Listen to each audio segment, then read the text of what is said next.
Velika nam je čast što smo danas imali priliku da imamo sastanak sa gospodinom premijerom Kovačevskim u prostorijama MTEL-a i što smo imali priliku da ga upoznamo sa našim planovima.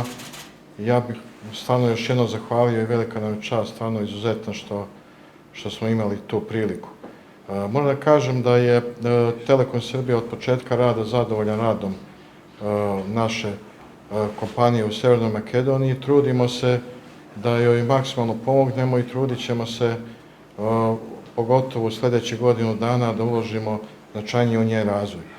Mi smo do sada kao Telekom Srbija, znači kao direktnu stranu investiciju u MTEL Makedoniju uložili 4 miliona evra i kao rezultat toga imamo preko 16.000 zadovoljnih korisnika i broj zaposlenih, na što smo veoma ponosni, 80.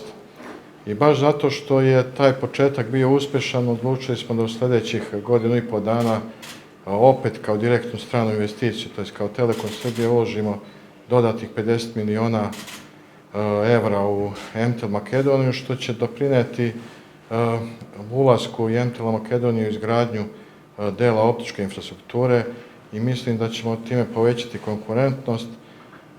Nama ono što je najbitnije, mislimo da ćemo značajno povećati broj korisnika, ali naravno i zaposlenih.